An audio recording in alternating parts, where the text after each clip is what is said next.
繼續 We'll resume our meeting.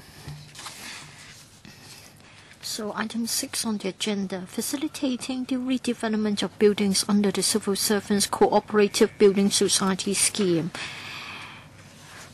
We are grateful to have Mr. Paul Chen, Secretary for Development, as well as his team.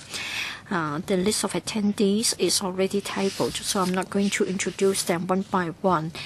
But I just want to welcome the public officers to this meeting. I'd like to give the floor to the government so as to walk us through the paper briefly. I understand that the government will make use of the PowerPoint presentation. Could we start? I have some opening remarks. I don't know whether it has been copied. It hasn't, but please go ahead. I'll just check if I can hand up a copy for you. Yes, we can make copies now. We can make copies for members. If you don't mind, I would like to give a copy to your staff while I will make the opening remarks. Yes, please. Good afternoon, Mr. Chairman, members. I've come with colleagues in the Development Bureau, Civil Service Bureau, Lands Department, as well as Mr. Wong Kit Loong, Chief Executive Officer of the Hong Kong Housing Society. We are here to talk about the recommendations after the review of the Civil Servants Cooperative Building Society's scheme. You have passed a motion at one of your meetings and urged us to come up with a feasible scheme to redevelop the Civil Servants Cooperative Building Societies. That was at a meeting held on the 15th of July 2013. The government, together with the various stakeholders, have looked into the matter. We try to identify a feasible option. Many factors were involved, and therefore we were not able to have come earlier. I hope we have the understanding of members. Before I invite my colleagues to brief you on the findings of our study, I want to emphasize that in the course of the research, we abided by one principle, that is, we want to be reasonable and sensible, and we would like to make good use and proper use of public funds. We try to see if there could be a feasible option. Some members of the societies have told us that they found it difficult to pay the premium. Well, in fact, there are two tiers. First of all, in order to remove the alienation restriction on the CBS flat, 2/3 outstanding land premium would be payable.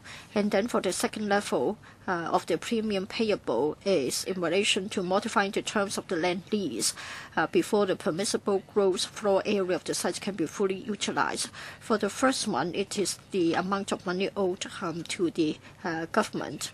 For the second one, it is similar to other redevelopment sites. Unless there is full justification, it will be difficult for us to reduce the payment payable to us in terms of the land premium. Otherwise, it would be tantamount to using public money to subsidize the landowners. Of course, we have tried to see whether we are justified to make adjustments to the long-established policy so as to increase the floor area so as to boost the housing supply. Yes, some of the sites haven't maximized their plot ratio, but then the overall redevelopment potential isn't as high as that perceived.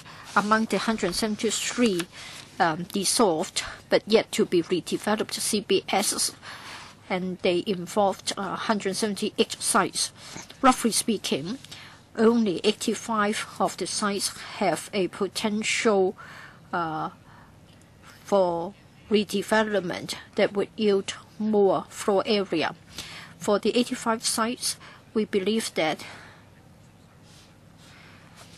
the additional floor area to be yielded will be 230,000 square meters at maximum. Now, assuming that each unit measures 50 square meters, we are only talking about 50 more units per site. This is already a more optimistic sort of projection. The sites are scattered over a number of places. They cannot be redeveloped in one go, and there are also many other constraints. So the actual additional floor area to be yielded may very well be lower than that given just a moment ago. If there is a need to adjust our policy, if it is due to then should the government accord priority to the development of other old buildings. So we do not see to give a land premium concession, and we have also tried to see whether there are any justifications to prioritize to rebuild the CBS buildings first.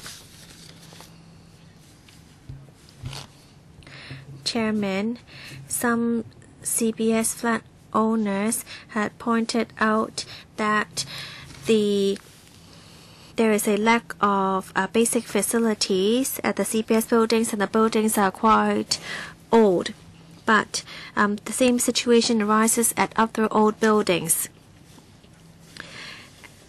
where there might even be subdivided units with poor conditions. CBS buildings, in comparison, are more spacious and well kept, and there is no imminent need to rebuild these buildings.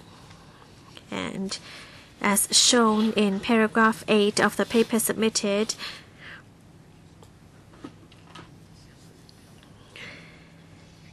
many CBS flat owners have already moved out from the flats. So we do not see any justification to rebuild these first. We have taken into consideration the CBS flat owners' views, and after looking with the government and the Hong Kong Housing Society, we have raised 3 recommendations. First, the Hong Kong Housing Society will launch a pilot scheme to redevelop CBS buildings for subsidized sale flats. Second, the scheme will be implemented under a demand-led approach. And third, the Housing Society will also pay to Lands Department 2/3 outstanding land premium under the assignment of their CBS flats.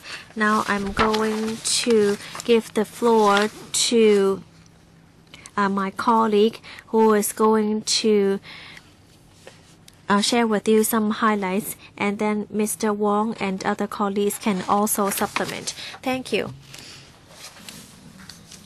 Let me briefly take you through the preliminary recommendations.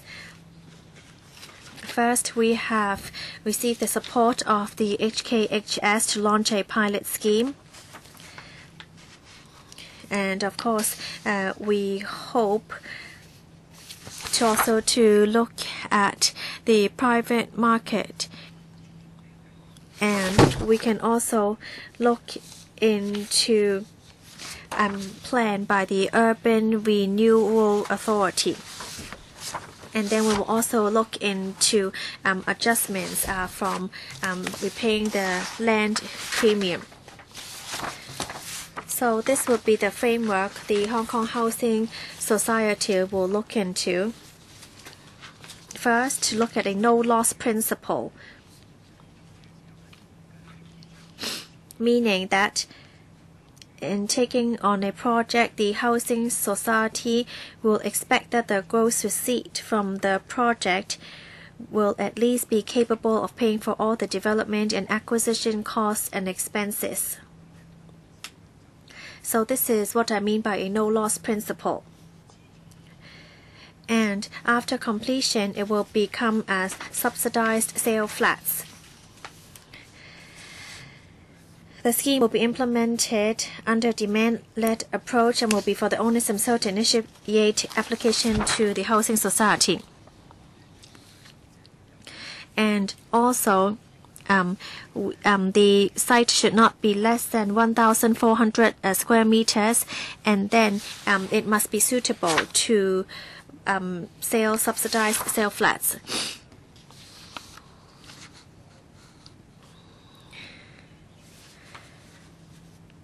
The housing society will pay to the lands department 2/3 outstanding land premium the CBS owners owe the government under the assignment of their CBS flats.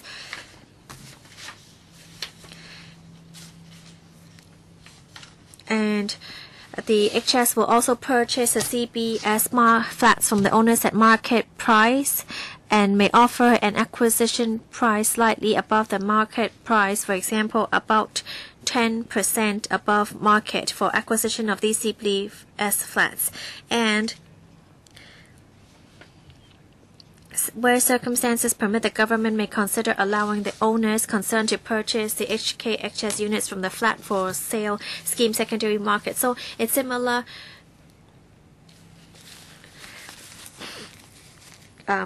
to acquiring secondary flats, but this means that the owners can also try to purchase it through the secondary market at a slightly lower than market price.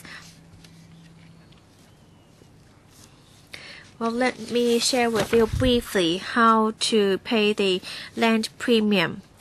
Let's say the owner has not yet paid the 2/3 outstanding land premium. I've already explained that we'll look at the market price using the acquisition price in flats nearby. Let's say it is sold at $8 and the 2/3 outstanding land premium is Y. So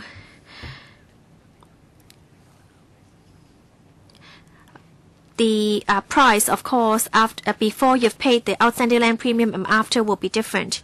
So X plus 10%, as I said, X price is the price excluding the outstanding land premium. The HKS will pay to Lands Department the 2/3 outstanding land premium. We're going to use Y for that, and the owners will receive Z. The owners will not have to pay to the government the 2/3 outstanding land premium, which is Y, and the owners can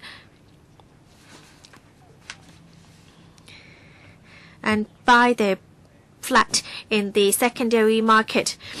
Well, if XYZ is very difficult for you to understand, let me try to give you some numbers. Let's say the price is $100, excluding the land premium. Y, which is the land premium, costs $90. A is about $190. Or this is around an estimate number. So X plus 10%, which means 100 plus 10% is $110, and the premium paid by the Landsd, paid by HASS to Landsd will be that, and then the total acquisition price by the HS will be $200. So maybe that will be easier for you to understand the calculations. Well, I welcome your questions later on if it's not totally clarified.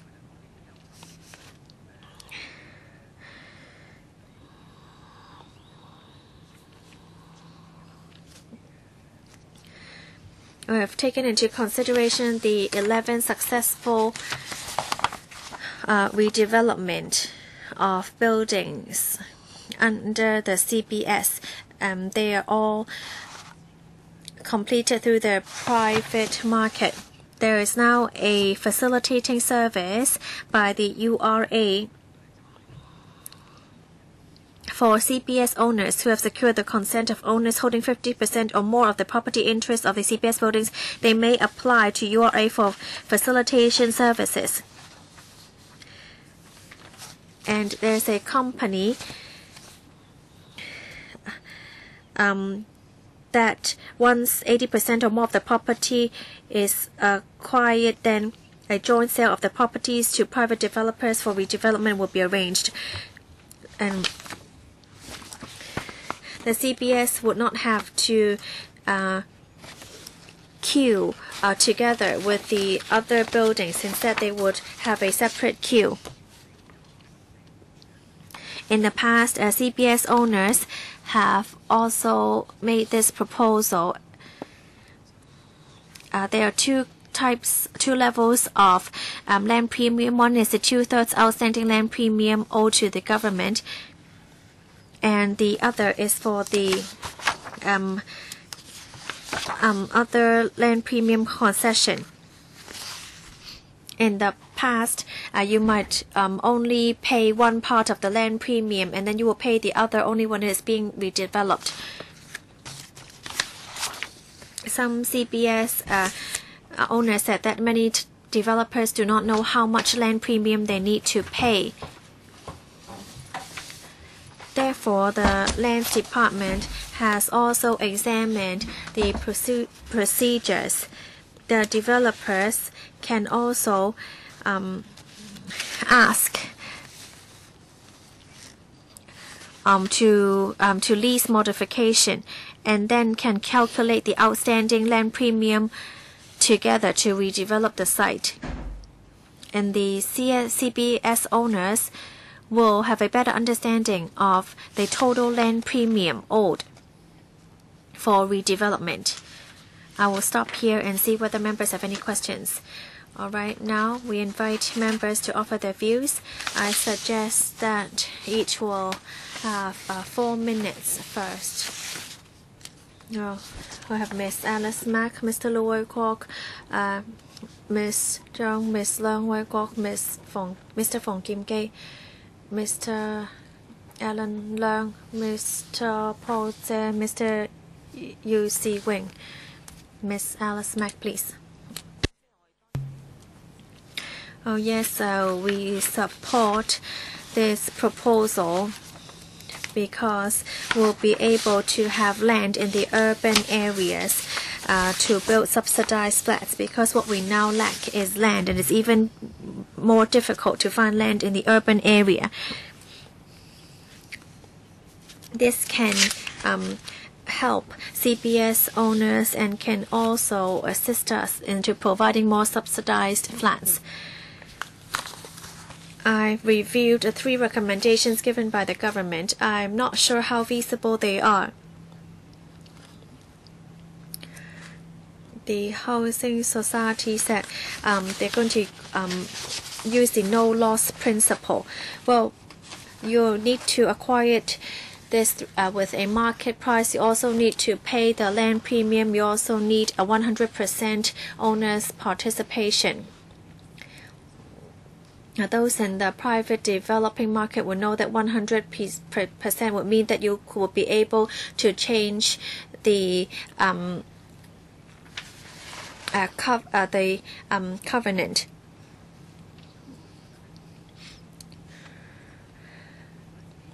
This facilitating service, I think it's very difficult for you to acquire 100%. Well, you need to comply with a no-loss principle, yet pay all the premium. I'm not sure how successful you would be. Have you considered or looked into how many sites are actually have the potential for redevelopment? And out of these, how many of them can join in this pilot scheme? Well, I have to declare that I'm one of the non-executive directors of the URA. Well, how much help could we really be? And yes, we can help with the administrative arrangements. And we need to seek the help of the housing society. It seems to be quite a good proposal, but to me it seems a mission impossible. Well, the URA acting as a facilitator, it sounds very good, such a good plan, but are you sure they can do it? How about we ask Mr. Wong to tell us about the considerations on the part of the HKHS? Thank you.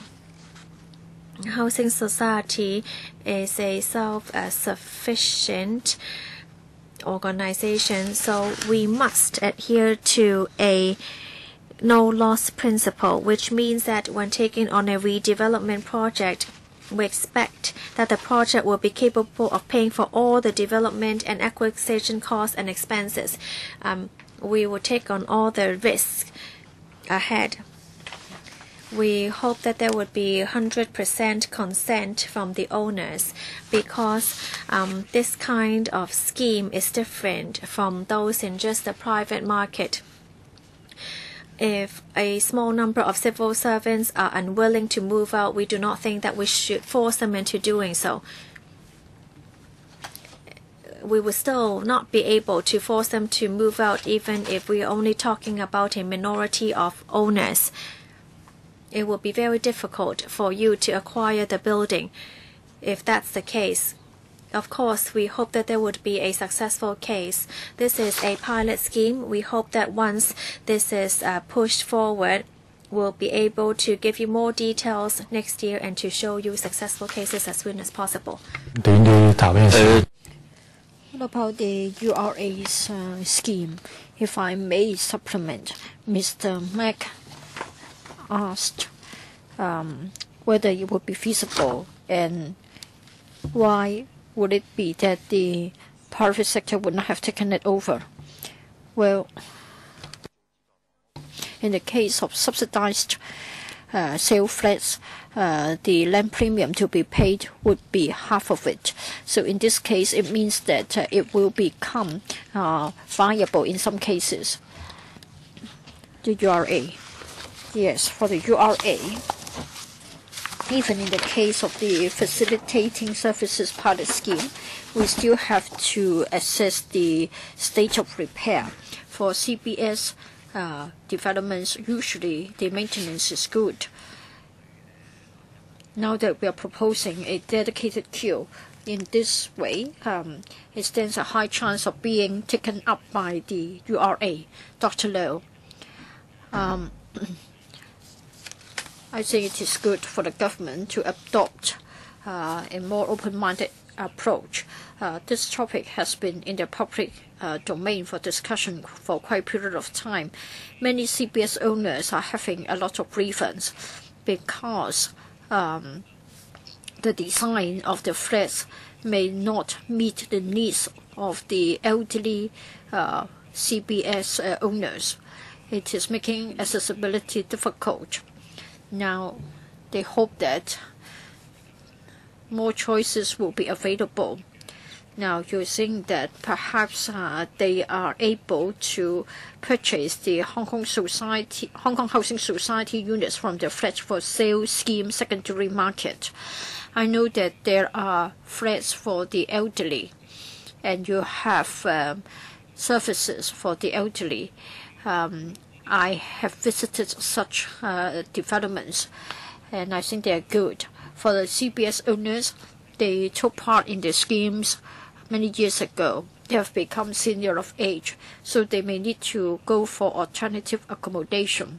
So I think your idea is good. In this way, it will result in a win-win situation. Now, the Hong Kong Housing Society would like to redevelop the site into subsidized sale flats. I want to know about the following. I think it shouldn't just be a matter of maximizing the plot ratio. The CBS flats were developed a long time ago. I just wonder whether we should look at the building height restriction again. In other words, perhaps there can be further relaxation of the plot ratio or further relaxation of the building height.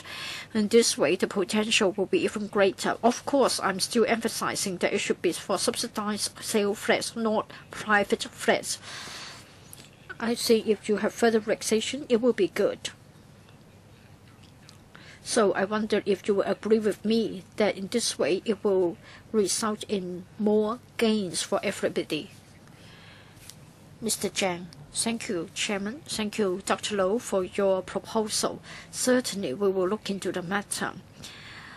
In the urban area, as the Secretary has said, we have some sites in the urban area. Sometimes the plot ratio that has been utilized is only 3, but then the permitted plot ratio could be as high as 7. So if they are sort of being incorporated into the housing society's pilot scheme, I'm sure the housing society would maximize the plot ratio. Well, I think in this case, it won't just be a matter of making new laws. It will be a win-win situation, and there will be a lot of gains. So please be more open-minded. A lot of the sites are premium sites, and they're hard to come by in the urban area.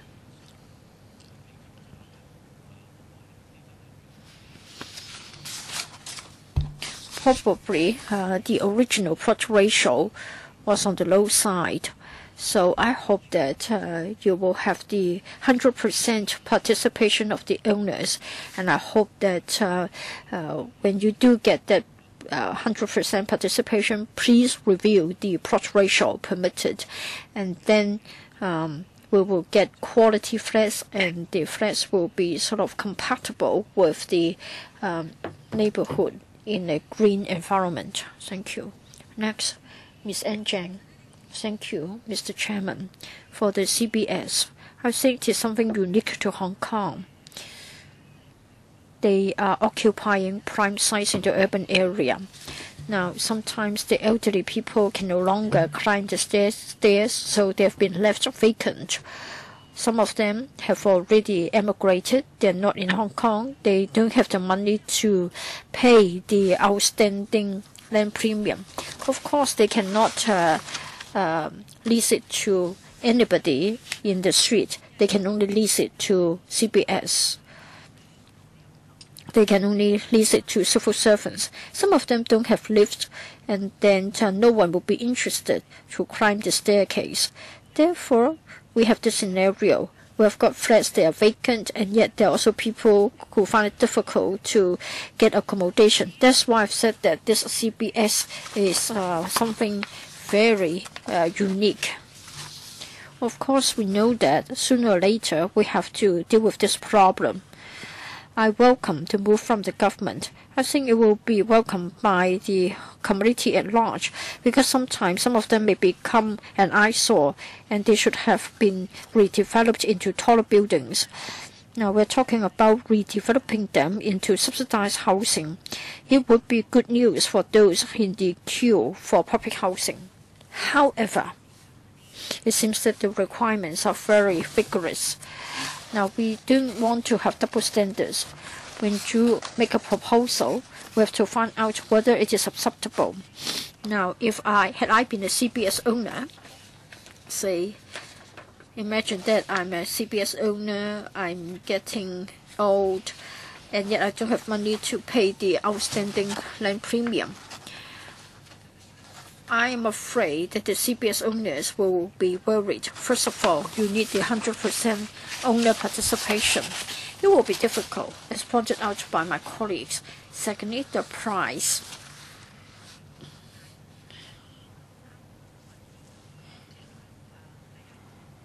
You're going to pay the land premium for them, but then that would form part of the acquisition price, right? It doesn't matter. If we have to pay, then we need to pay. But what is the use of the remaining sum of money? What is it good for? Now, you are a public officer. You serve the people. You have to understand what they can buy with the price that you pay. Of course, they may be living in a 1,000 square foot flat. What about a price comparable to a unit measuring 650 square foot? I hope the HS will improve the scheme. you must think in terms of their concerns. And then for the URA, there's also this facilitating services pilot scheme. Now the URA is interested to join. Why don't you just ask the URA to use the demand-led approach and pay an acquisition price which is equal to the price of a 7-year-old unit? I think the URA will certainly make a profit when it comes to the second level premium. So why don't you just ask the URA to do it? Now the 2/3 outstanding premium has to be paid. I think the amount left will be good enough to buy a property in the neighborhood. So please consider this idea. Do you have a brief reply? Yes, Mr. Zhang. Thank you, Mr. Chairman. Thank you, Dr. N. Zhang, for your proposal. There are many good ideas, and we do understand. That's why we have spent so much time on studying the matter, because it is a complicated issue. Let me talk about the redevelopment by the Urban Renewal Authority. Please refer to paragraph 7. Now, the URA should give first priority to the redevelopment of buildings which are in disrepair.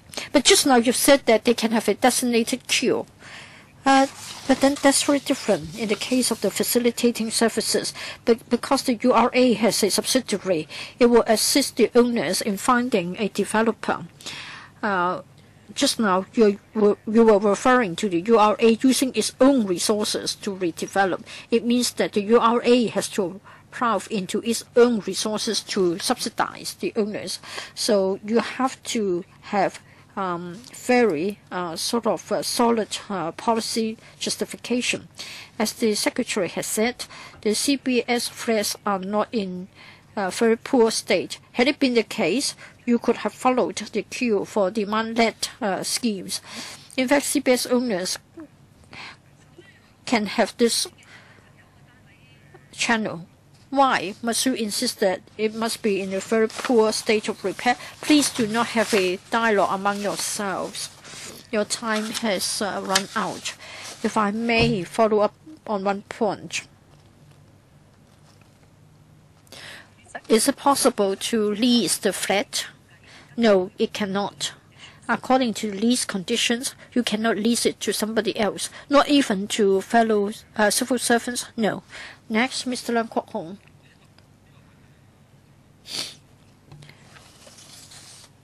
I think Dr. N. Zhang has been working on this for a long time, ever since she joined the LegCo.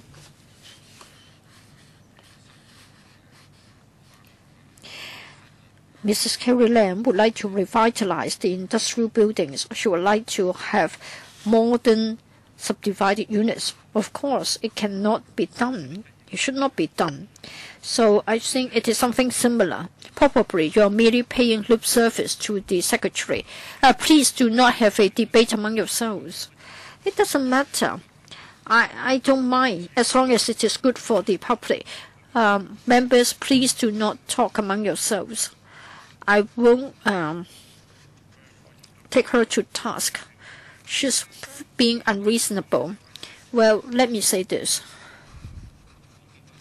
If you ask the Hong Kong HS to do it, the role of the Hong Kong HS would be doubtful. Would it be motivated to do so? The housing society will regard this as business. There's no doubt of it. With the money gained, will it be spent on serving the people? I don't know.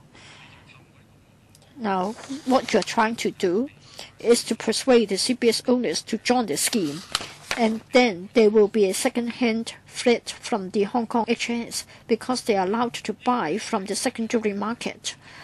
Would it be good for the CBS owners? Would it benefit them? I doubt very much.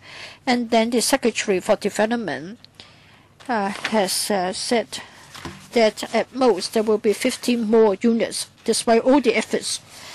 You're supposed to have the facilitating scheme and then the Hong Kong HS scheme.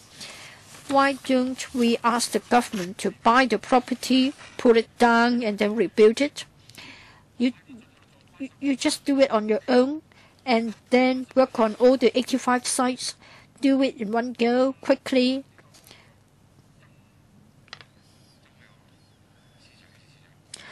Who should you go to? John Zhang, the FS.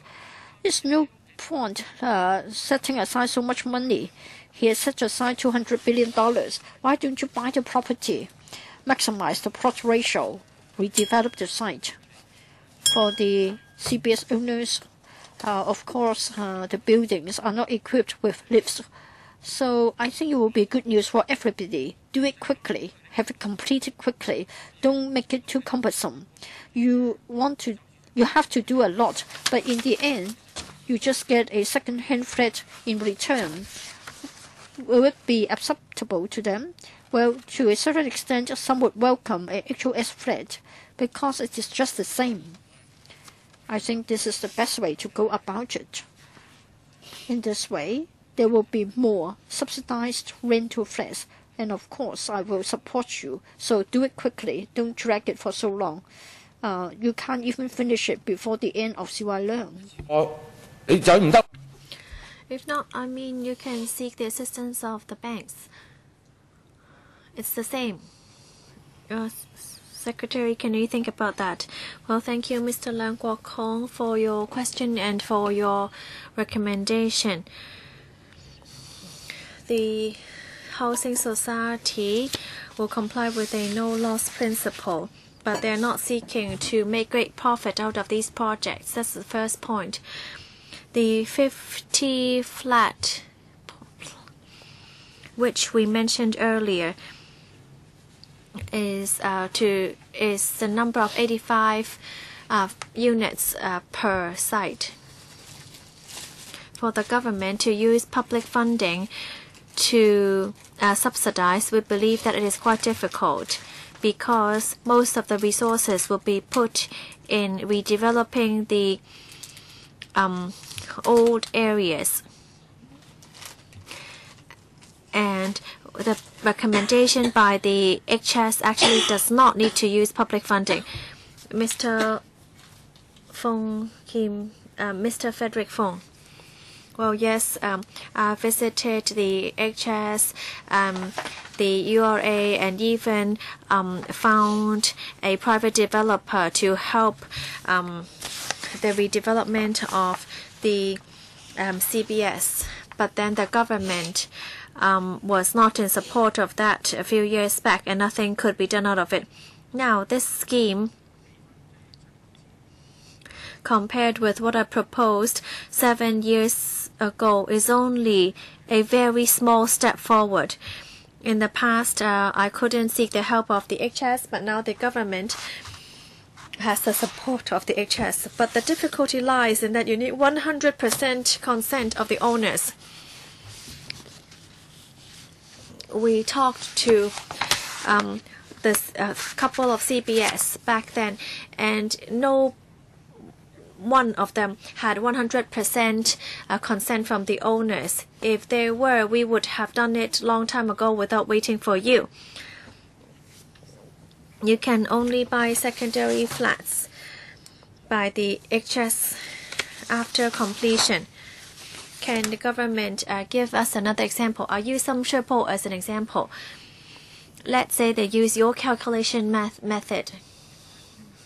Can you really, well, let's say a 700 square feet flat could really be able to buy a 700 square feet flat in the secondary market?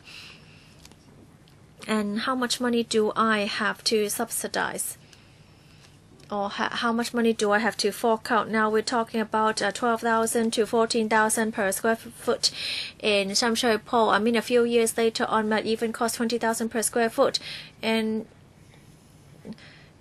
you know, those people would only be able to exchange for a flat in the secondary market then. So can you share with us another example? I wanted also to talk about the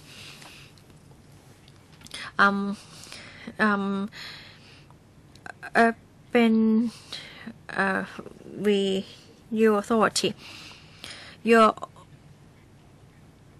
What you're proposing is no different from what we proposed 7 years ago.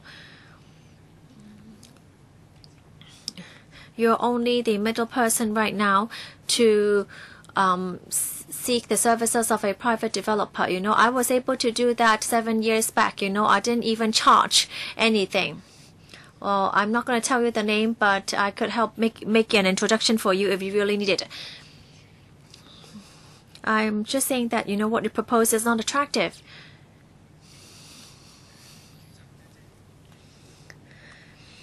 The owners, corporated can also, seek developers. It's just that they may not be able to get a very good price by themselves. Most of the CBS buildings are only like 8 to 9 stories. Once redeveloped, you're going to build up to 30 to 40 stories. The one benefiting most is the government. You can arrange for, a same size for a same size. Could you do that? I will try to address some of your concerns because it would also be helpful to other members. Mr. Fong said that he wasn't able to confirm the land premium price when the CBS owners met with him a few years back. Now we are able to do that, so we can say that we have made a step forward. Secondly,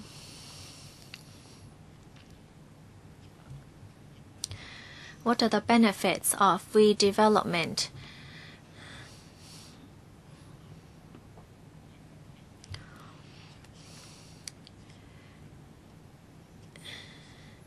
When there is a redevelopment project by the HS, the plot ratio before and after development would be different. Let's say now it's 4. After redevelopment, it would be double to strike a balance. Otherwise, a subsidy would be needed. The residential plot ratio in urban areas would not reach 9 or 10. We're talking about a number of 7 to 8 now. In the past, on certain plots of CBS land, the plot ratio is a bit low. But for those not yet developed, the benefits may not be as high.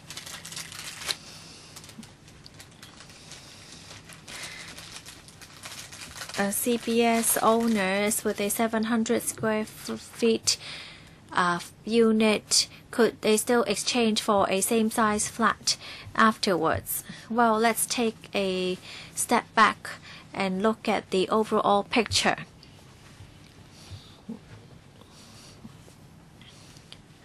We do not want to use public funding to subsidize redevelopment. Civil servants paid 1/3 back in the days when they acquired the flat, so which means that they still owe 2/3 land premium. Although the subsidized flats in secondary market are still subsidized flats,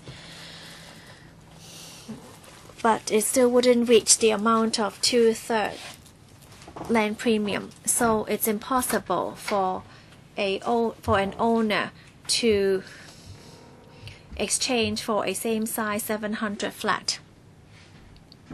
CBS owners would also need to understand this point. Let's say a CBS owner have lived there for 40 to 50 years. It is impossible to exchange a flat of the same size. Chairman, I hope that Well, could we hold a hearing to discuss this matter? Yes, we could consider this list. Next, Mr. Leung Ji-chung. Well, I also want to raise similar questions to the previous members. I think this is quite an active response by the government to come up with such a proposal. But we are worried that the government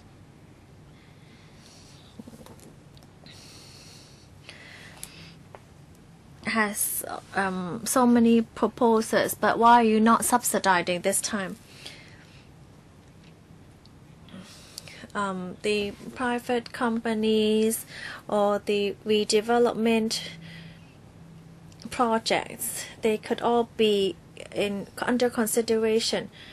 But the CBS owners actually have no say. You want 100% consent. If you need 100% consent, that means it will be almost impossible.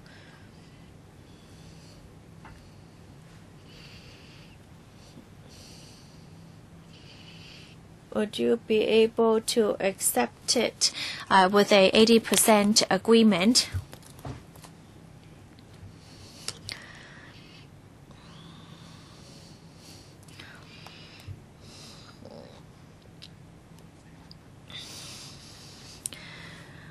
So would the policy or the redevelopment policy be even more open?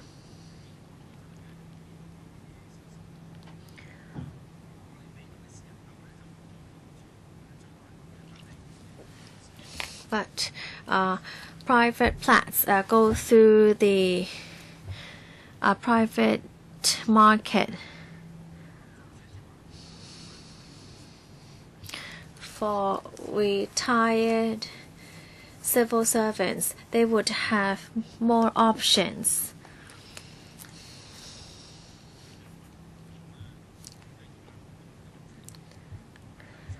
And everybody would be disappointed. Mr. Fong Kim Kay and Ms. Ann Chang would both be disappointed.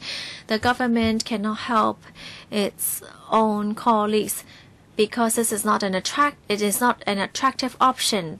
Nobody would want to become civil servants. Could you try to better this project?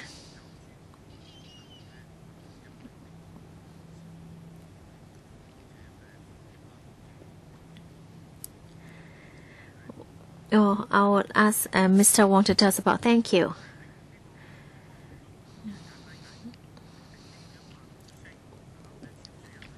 We set this 100% threshold because CBS flats are different from those in the private market. We don't want to make or force people to move.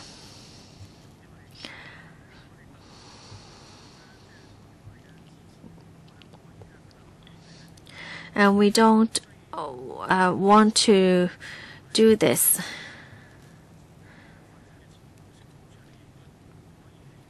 We want to build more flats for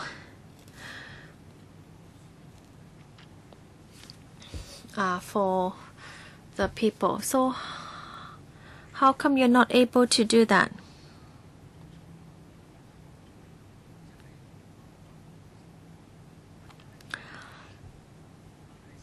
Whether it be acquisition by force, it could be less than 100%, but it is only because that these are old and dilapidated buildings. That is a very important consideration point. CBS flats is different from these dilapidated buildings. Some of them are in very good, still in very good quality. Because if they are very dilapidated, then you can go through the redevelopment scheme under URA. For those successful redevelopment projects, they all seek 100% consent of these flat owners. So there is a precedent, which means that it is feasible.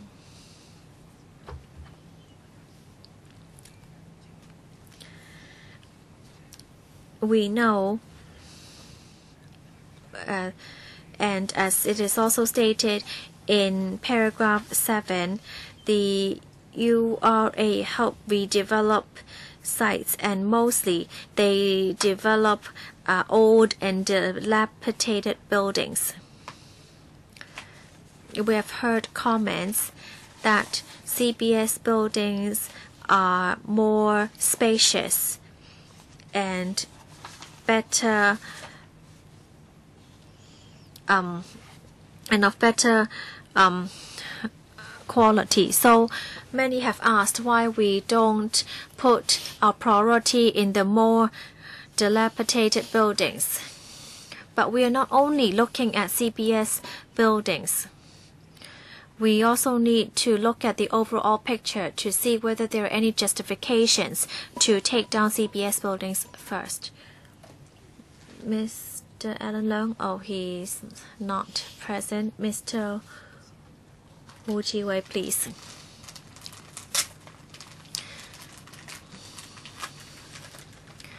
Well, I think the direction is correct because it could balance the paying of the land premium, and it ensures that owners are not being forced out.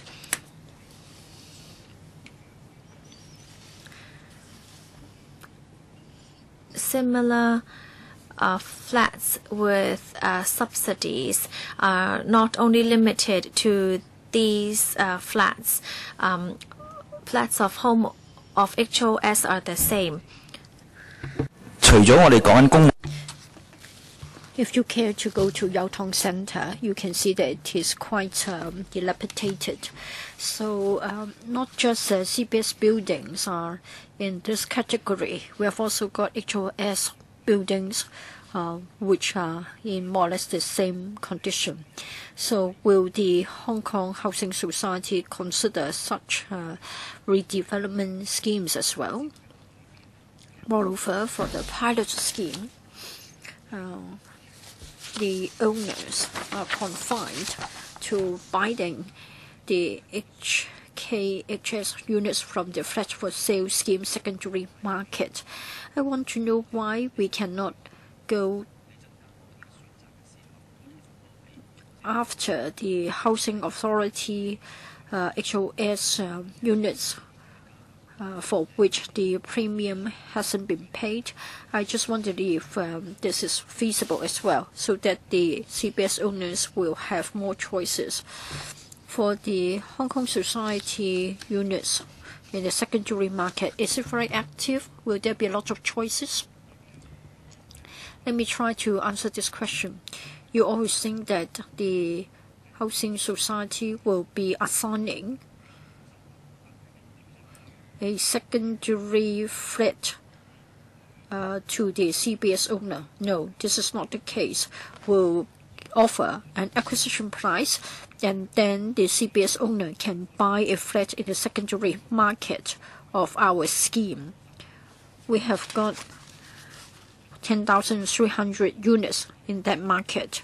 As to whether a unit is available, it depends on the negotiation between the vendor and the purchasers. Last year, there were 9 such cases of transaction. And then the price ranges from $3 to $5 million. So I believe that if there is to be a pilot scheme, of course, at this moment, we don't know about the acquisition price. No, in fact, Mr. Chairman, I was wondering why it couldn't be expanded to cover housing authority HOS units as well. Well, there were just 9 transactions. So in other words, the market hasn't been that active. So why can't you expand it to cover the housing authority units as well? Thank you, Mr. Chairman. Thank you, Mr. Wu, for your question. I'll try to answer the question. When we drew up the policy, just now, members asked many good questions. Mr. Wu Jiwai wondered whether we could have extended the scheme to other HOS units.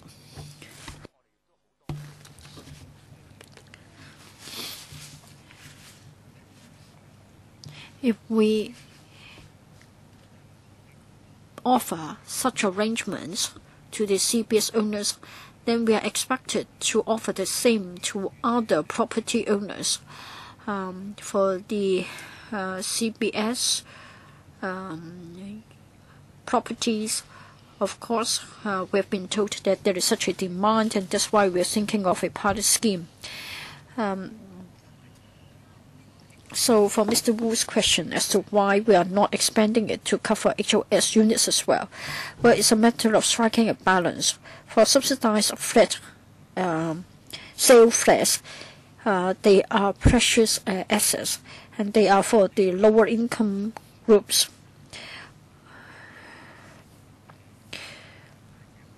If we confine the pilot scheme to the flat for sale scheme secondary market, it is more reasonable, so that the impact on those eligible for a flat for sale scheme secondary market unit, it will be of a smaller impact. Well, just 9 transactions in half a year's time, that means it will be difficult to choose.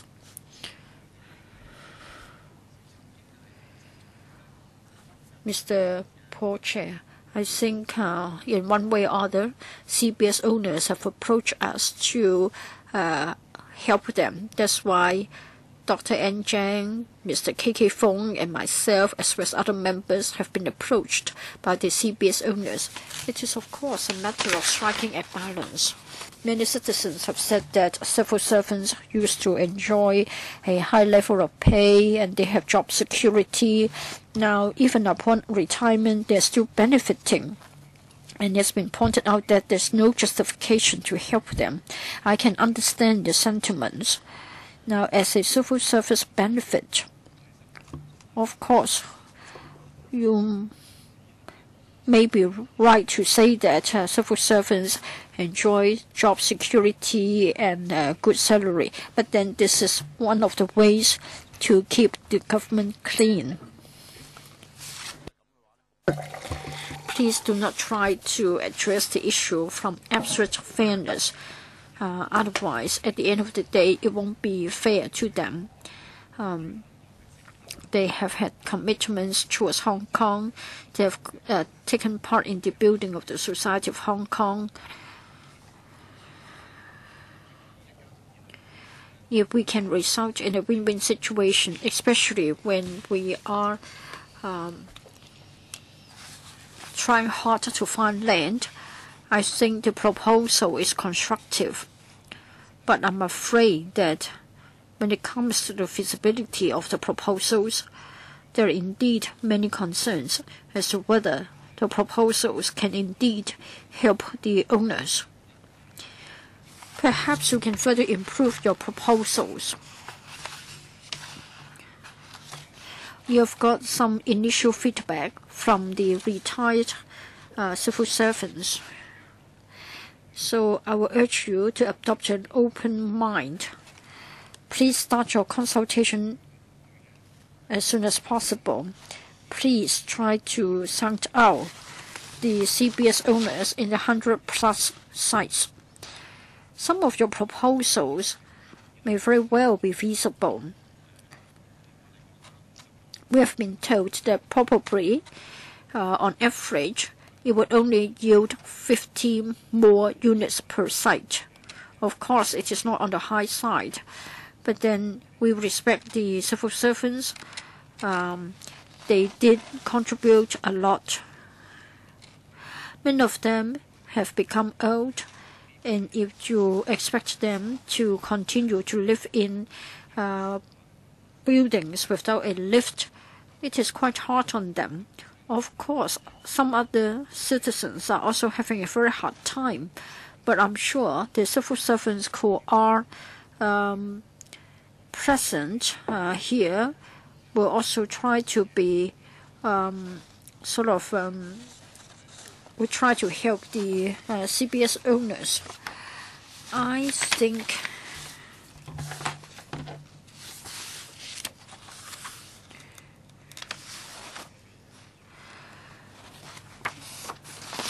in one case, a CBS site has seen the plot ratio being lowered without the owners knowing it, and therefore the redevelopment potential has been lowered.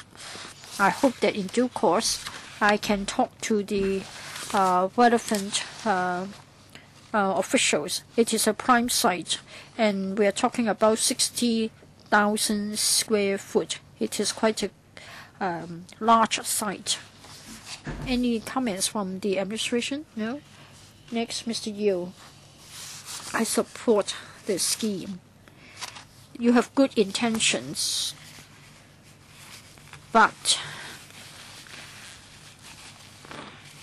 now there will be 4,000 more units, given that on average we say that there will be 50 more units. In Hong Kong, we lack land. I think it will be a good source of land supply. Moreover, for elderly retired civil servants, it means that they have the chance to improve the living conditions.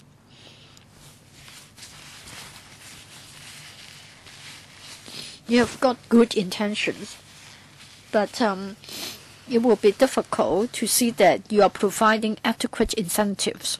I don't think the sitting occupants will be interested. Just 10% on top of the price before payment of the land premium. So either they move into a smaller flat, or they just lease a flat to spend the rest of their lives.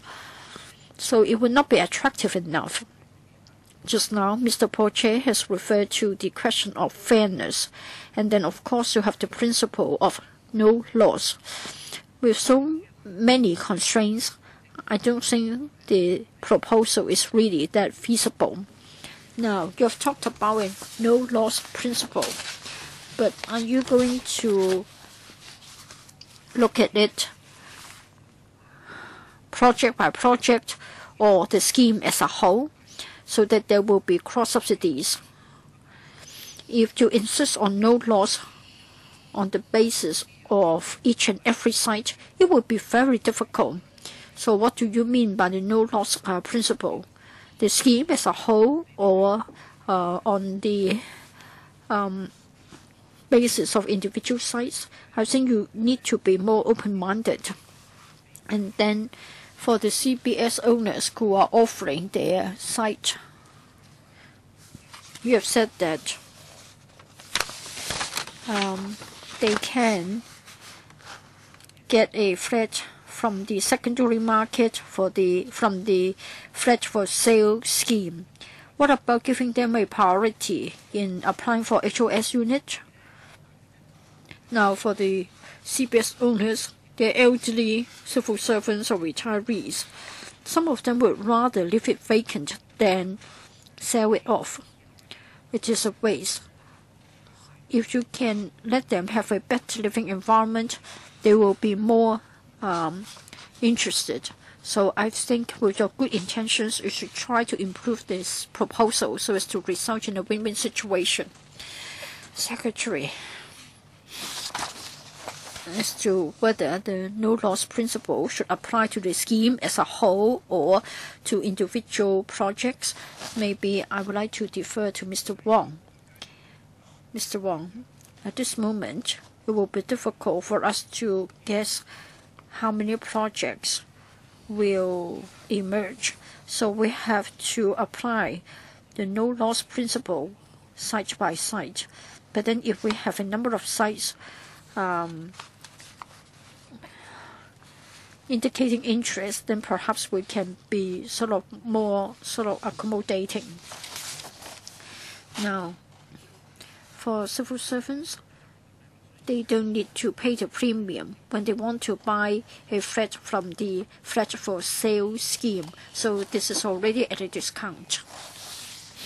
Mr. Chairman, as to the point raised by Mr. Yu, that is whether the CBS owners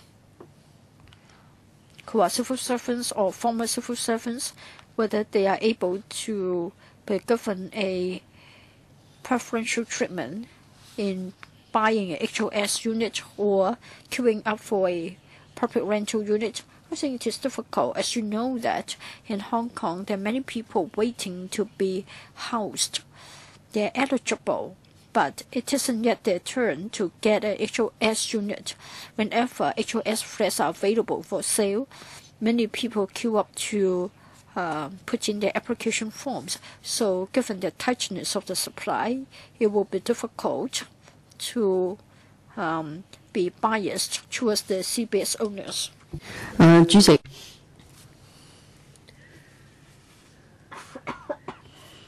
Ms. Wong, big one. Yes.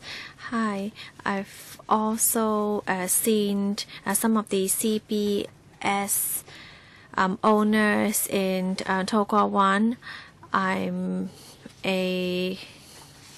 from Kowloon West. I'm not part of this panel, but I also want to come give my comments. Mr. Frederick Fong suggested holding a hearing, which I fully support. We are speaking for some of the owners now, but I think we really should hear what they have to say. They want to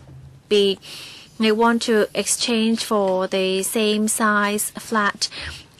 They have lots of comments. I think that there should be a direct dialogue between the owners and also with the government, because there has not been any formal public consultation with those living in CBS flats. I hope that you'll be able to arrange this as soon as possible. They are very happy that a proposal has finally been seen, but there are some differing views, and I hope that members and the government can talk to them and listen to their comments to see whether any changes can be made. There are very strong views about securing the consent of 100% owners before redevelopment. They think this threshold is way too high, and basically it's unable to reach the threshold. So would you consider relaxing this to 80%?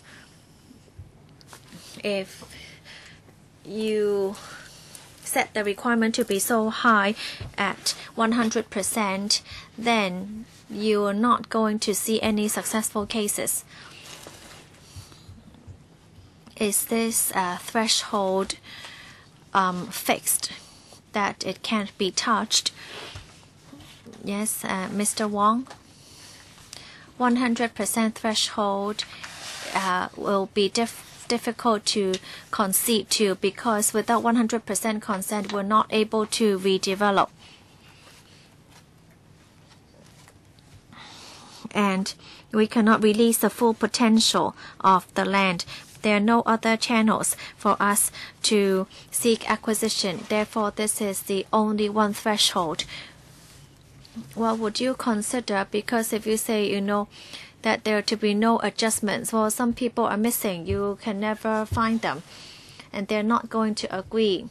This 100% threshold means that it is not going to be successful at all.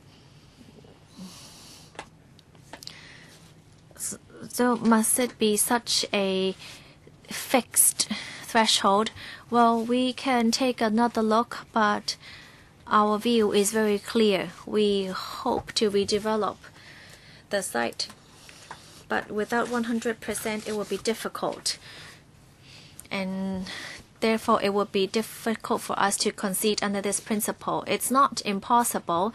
There have been 11 CBS sites that have been redeveloped through 100% consent. Well, I mean, if you lower the threshold a bit,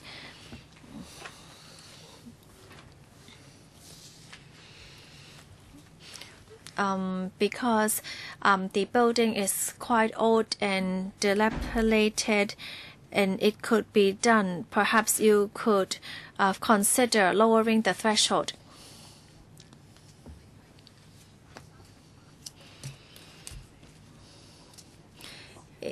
You're only talking about 11 successful cases out of 238 CBS sites. The success rate is very low. If you are fixated on this 100% consent, you're basically telling us that this is not going to work. Why do you have to insist on this 100%? Mr. Wong, well, I've already explained it a few times already. We hope to redevelop land with potential to build more flats for the people of Hong Kong.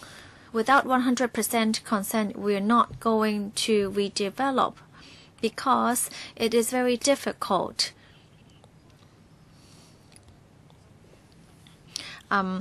The CBS buildings are quite well kept, so we cannot force them to move out. With only majority and not acquiring 100% of consent, we're still not able to do anything, and that would be a waste of resources. So that's our major consideration. Next, Mr. Yip Kwok Hing. Thank you, Chairman. I think we are very concerned with the housing issue because many of the plots are in attractive urban areas.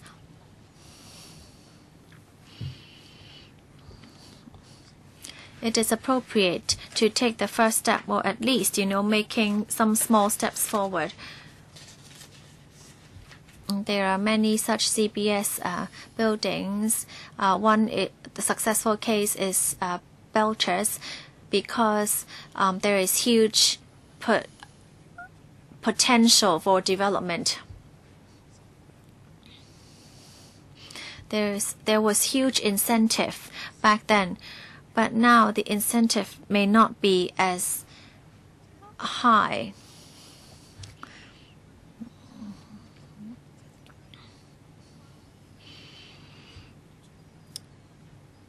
I think it's not quite possible with only the small subsidies given by the Hong Kong Housing Society. It is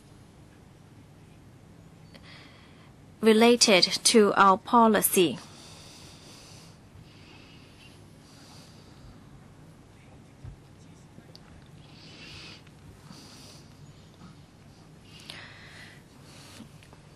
Well, if 80% of it cannot be used, then you're not going to acquire the building. So that's very important. Would the government consider that? Also, I want to talk about the plot ratio.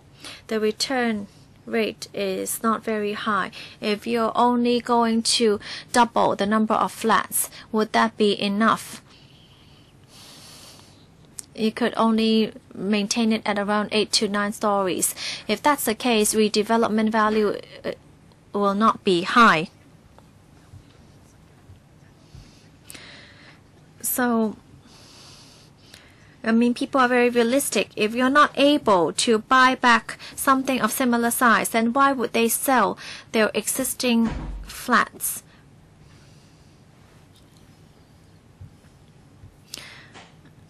Would you really consider the 2 points I have raised and try to take an extra step forward to make this work. Thank you. Thank you, Mr. Cheng. Thank you. Thank you for your 2 questions. The 100% issue many members have raised, we understand the threshold is quite high.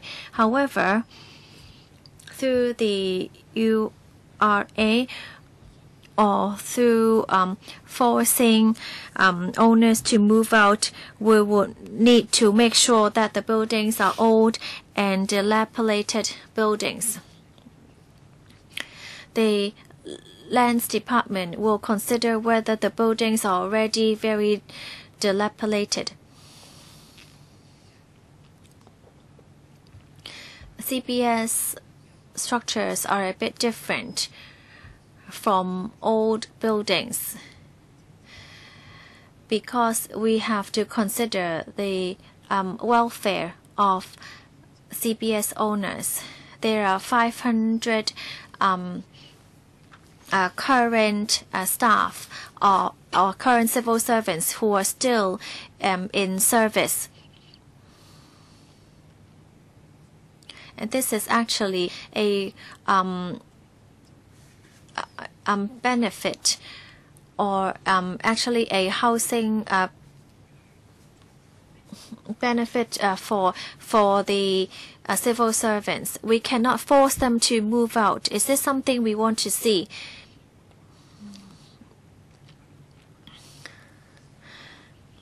If there are 20 owners who are current civil servants who are still living in these buildings, we cannot kick them out.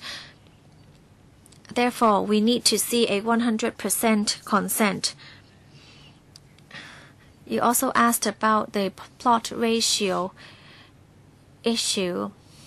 Well, each area has its own maximum plot ratio. We have 85 sites which there is potential for redevelopment. The owners of such sites could discuss it amongst themselves and apply for redevelopment. When you talk about they have potential, that means the plot ratio is a bit higher. Yes.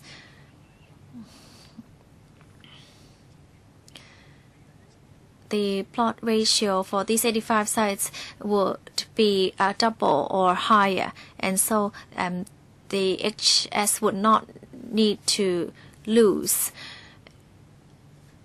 out on this project.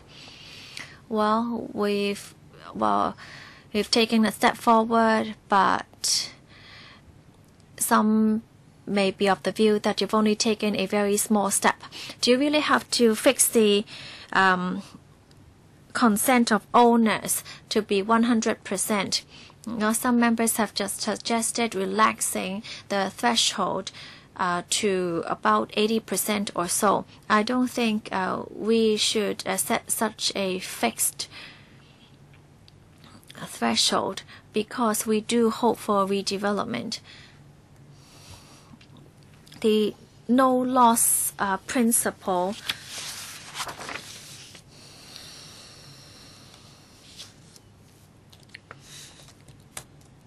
means paying for all the development and acquisition costs. Of course, if the government can adjust the land premium, then it would be much easier for the HS to adhere to a no-loss principle because the HAS will be responsible for paying for the development and the costs and expenses. Can the government try to explore other options because the HS will need to spend money to take down the buildings and to rebuild the buildings? Because we do really hope to see redevelopment of more CBS buildings, especially those in dilapidated conditions. some other members have suggested to invite the CPS flat owners to come for a hearing with support of members. I would ask the Secretariat to arrange for such a hearing. Well, I don't think there are any objections to that, so we will try to arrange for a hearing. For first round, we still have Ms. Chen Yun Han. Second round, Ms. Ann Chiang. Well, actually, we are supposed to end the meeting right now, but with no objections, we'll extend it to 5:45. Ms. Chen Yun Han, please. Well, I support the plan.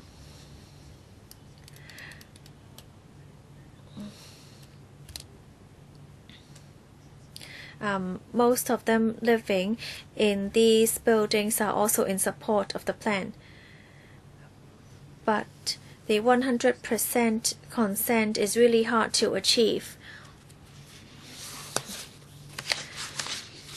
My friends think that, this is a fake plan proposed by the government because this is not going to happen. Well, I understand that you do see some, you do not think a compromise is needed, but some owners may have passed away, some have left, and because due to different reasons, you're not able to reach them.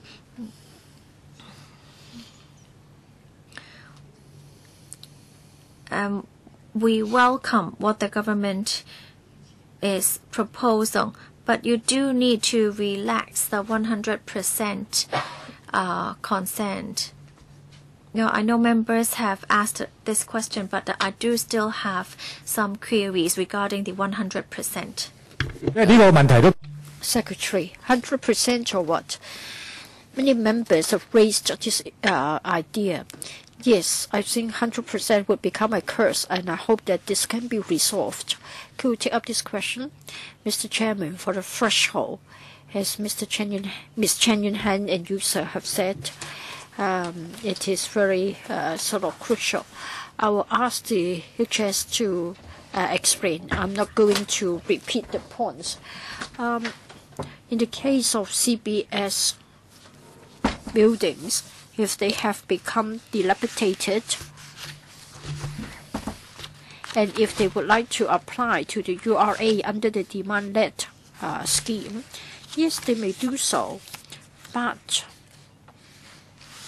when the URA receives such applications, such an application has to be considered together with other applications.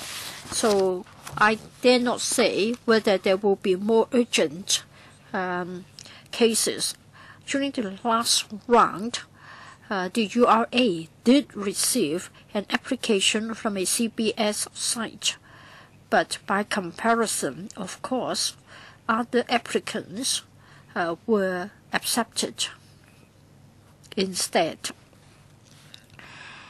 Just now, there was a discussion about the possibility of lowering the 100% participation rate to 80%. Well, as Mr. Zhang has said, when the law was amended, indeed there was this condition of the building being dilapidated. It isn't just a matter of changing a policy. It will very likely involve an amendment to the law. So it is not easy. If I may clarify this point, for the demand-led scheme, if they haven't paid the premium, if they haven't sort of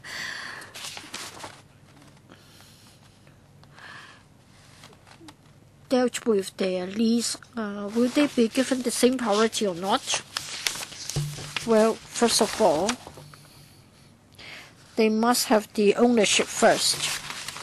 They have to clear up the ownership, even though they haven't paid the outstanding premium. Ms. Chen Yun Han, I'm trying to seek a solution. I assume that the government very much would like to see this happening. So you need to seek a breakthrough. They very much hope that there will be a chance of redevelopment. It is quite hard on them. There is this friend of mine, a former civil servant, also a former lawmaker, and every time I went to visit him, I knew that he had to go up the stairs. Now, they are usually situated on low density developments. So I think it's good if we can see some changes. I have to rush to another meeting, sorry. I hope the administration will consider this. If circumstances permit, I hope that you won't cling on to the 100% participation rate. For the URA, plays the role of a facilitator. I think they have to face this question. That is, it may not be possible to have 100% participation rate. If the laws permit, I hope the URA won't be that rigid. As Mr. Wong has said, it's mainly a matter of redevelopment. If it can be redeveloped, then it will be achieving the purpose. Second round, Dr. N. Jiang, 4 minutes. Question and answer included.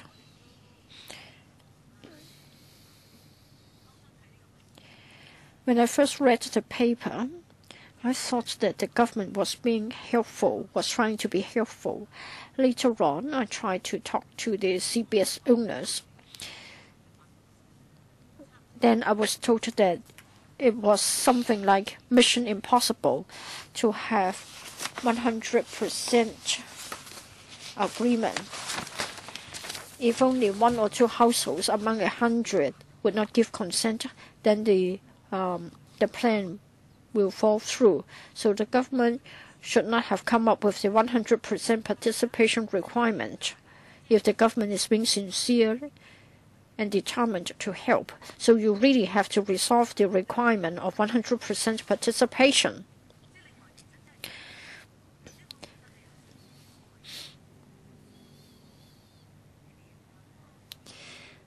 I don't think we should be confining ourselves to certain parameters. I understand that the government is looking for land to build subsidized units, like subsidized sale flats as well as rental housing.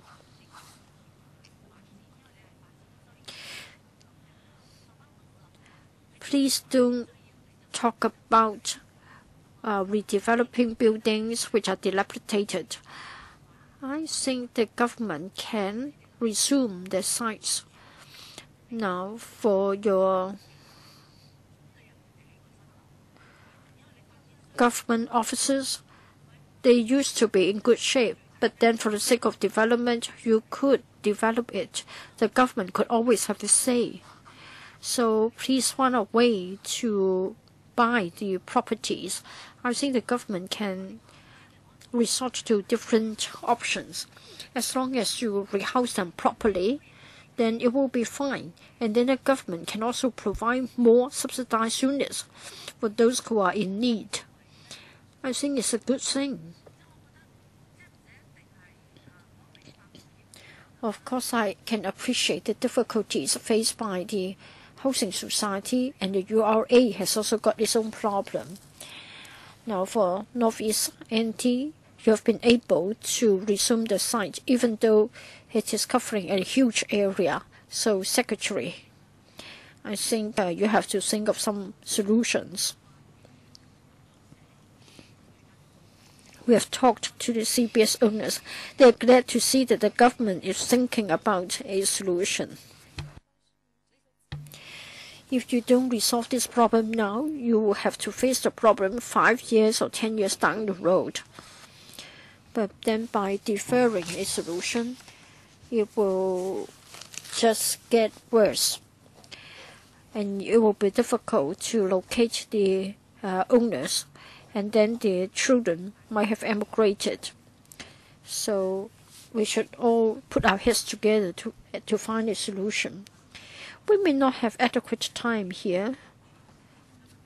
Now we have got 2 officers from the Lands Department. For the payment of premium, there are 2 levels. First of all,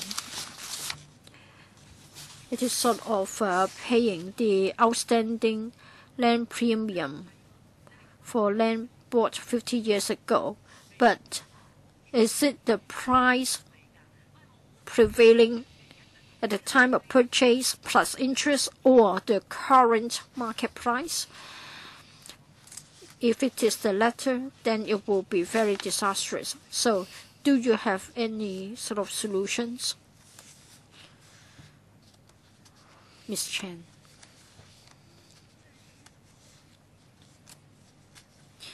When we calculate the land premium payable, it will be based on the time of application. So you may as well say that it is the current price. It's always been the case for land administration. We haven't got any directions to depart from this. This is applicable to HOS units as well as the sandwich class housing under the housing society. For the subsidized flats of the housing society, if they come to apply for land premium, this is the case. This is the rule. Yes, we will adopt the current market price as the basis of calculation. All right. Members have had thorough discussion of this matter. I hope the government will go back and think more about it in the light of our input. I will talk to the Secretariat to see if we can arrange for a public hearing. Once we have decided on the date and time, I will inform members. I will say that that's it for this item, AOB. If members haven't got AOB items, I declare the meeting closed. Thank you.